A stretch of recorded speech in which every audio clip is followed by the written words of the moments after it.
Few people will dispute that the world has never been as sexually liberal as it is today.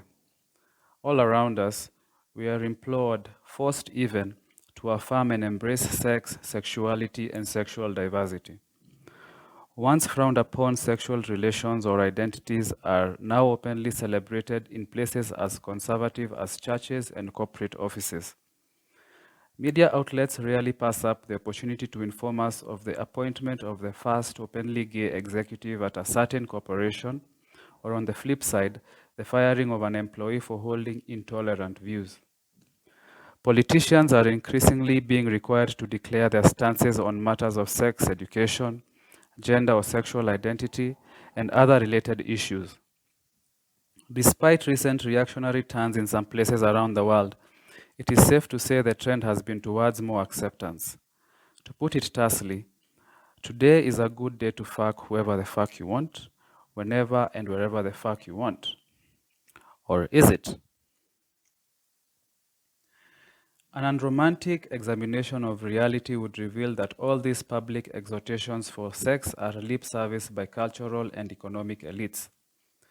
While we are constantly bombarded with messages and images celebrating our expanded sexual freedom, our lived experiences feel markedly different.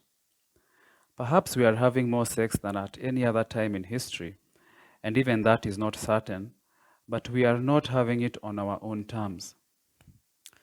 The kind of sex we are encouraged to have is regulated, alienating, banalized, commodified, and only good for making profit, not love. Partaking in this kind of sex is like visiting an amusement park where all the fun is organized, comes at a fee, and you are under strict instructions to enjoy yourself. If you don't, something must be wrong with you. Tourist resorts, entertainment companies, fashion companies, advertising companies, and myriad other industries love and endorse this kind of sex. And why wouldn't they? It is the kind that makes people work themselves to exhaustion for months or years at a time so that they can purchase a week of sun, sex, and sand. This representation is pervasive in music videos and films where it masquerades as female empowerment or as real masculinity. But we all know that singing about wet ass pussy makes for fat ass bank accounts.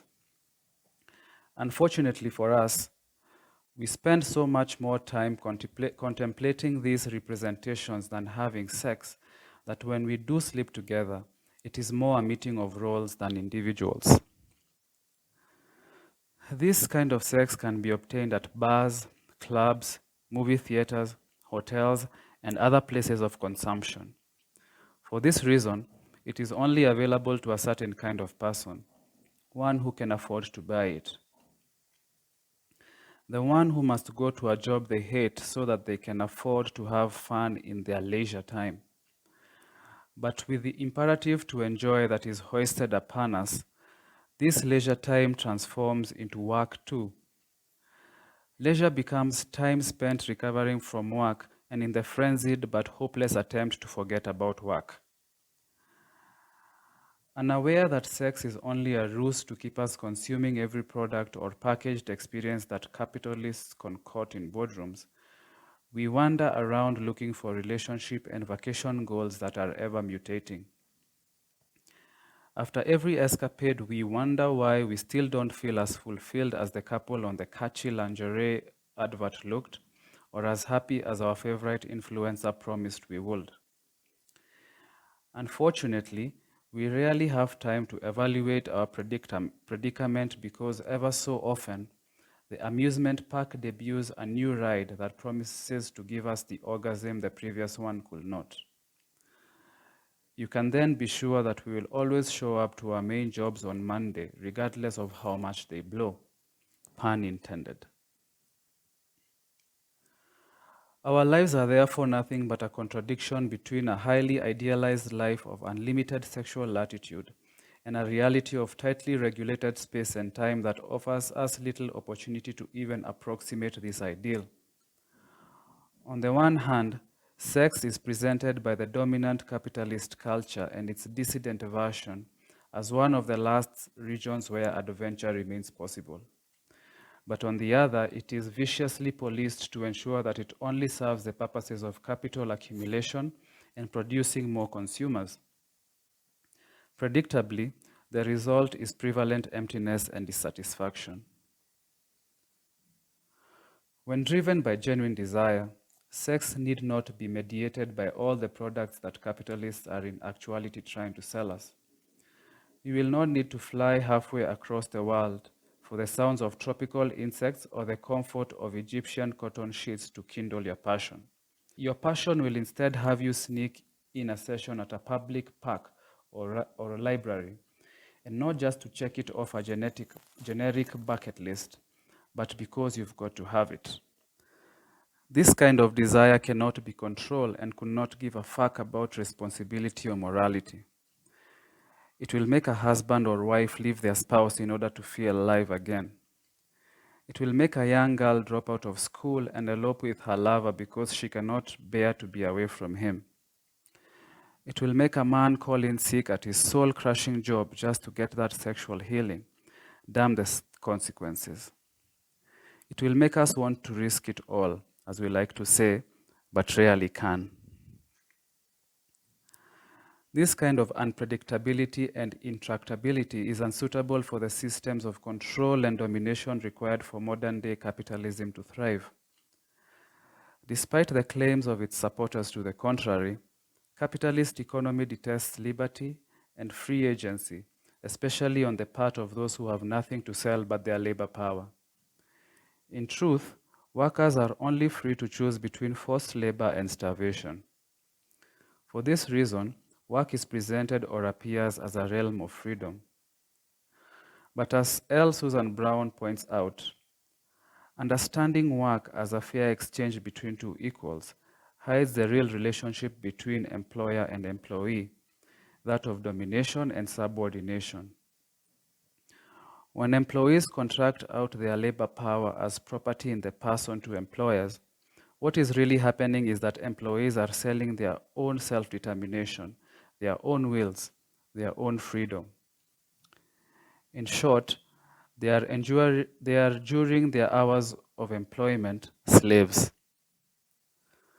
As very few of us can opt out of this arrangement, we are condemned to spend all or most of our waking hours in offices, factories, markets, and other venues of production. Many workers can attest that these places have become more alienating than ever. Everything about you that cannot improve shareholders' wealth or managers' bonuses is left at the door on your way in and picked up on the way out if you have any energy left after hours of fake smiles and forced productivity.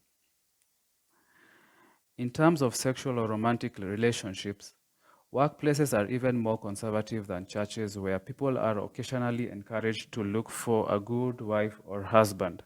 One only has to take a look at how unfavorably workplace relationships are viewed and the attendant regulations that are put in place to discourage and punish them. The only sex allowed at the workplace is the kind that is extracted by superiors from their underlings in exchange for promotions or pay rises.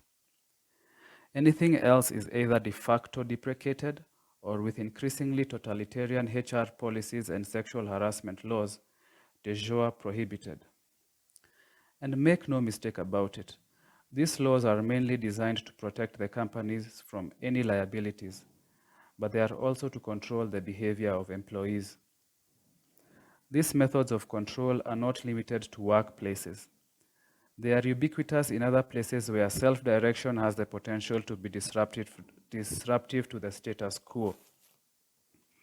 In educational institutions, we condemn teen parents to certain misery by making it almost impossible for them to go back to school, because schools are only for those who follow the rules. At home, men and women are forced to stay in dead marriages, and when they dare look for passion outside these accepted boundaries, they are sanctioned in all manner of ways, including loss of property and employment. It is in such places that desire and sex that springs from it can be subversive. It is not difficult to see that people who would rather hide to fuck in the office bathroom than write useless reports are bad for the bottom line. People who are guided by desire for those they love are unlikely to make loyal and reliable employees. Schools are where we are immunized from these undesirable traits. Bob Black observes that schools are where children are taken primarily to keep them out of mom's hair, but still under control, and to acquire the habits of obedience and punctuality so necessary for workers. The man who graduates from school, therefore, has no overwhelming, smoldering desires. Sadly, all he knows is the silent despair that comes from spending his life pursuing goals set for him by his family, his educators, his employers, his nation, and his culture, without ever being able to even consider what needs and wants he might have of his own. That we live in an era of unrestricted sexual choice is a mirage that only serves to keep us within the straight and narrow paths drawn by the masters of men. Gilles Dove correctly cautions that a tendency and its transformation into a spectacle should not be taken as a totality. If a relative liberalization has occurred during our era, the traditional order has far from disappeared. It is true that we have largely broken free of the classical morality that was championed by religious institutions or patriarchal families. Nevertheless, we should not uncritically believe the claims of the high priests of the current order that we live in an era of total freedom. As Jason McQueen points out, in these modern times, the place of religion has often been supplanted by other things like science or particular socio-political ideologies that demand compulsory adherence. He proceeds to say that when the values of particular religions get in the way of the exercise of political power, the subjugation of resources, or the exploitation of labor, they will over time find themselves supplanted with more amenable modern forms of thought and morality. As already pointed out, the reflexive championing of sexual liberation by talking heads has little to do with the actualization of individual desires. It is simply a reflection of capitalism's ability to colonize all social relationships and direct them to its own ends. Sex sells. What we often believe are our desires are usually nothing but unattainable ideals carefully curated and sold back to us by those who own us. As with most revolutions, the sexual one also involved the substitution of one set of rulers for another. Any promise of a future revolution mediated by new movements or political parties is also bound to fail, as it will always be up to the leaders of those movements to define what is acceptable and what is not. No number of new lesbian CEOs or transgender elected representatives will guarantee the fulfillment of individual desire.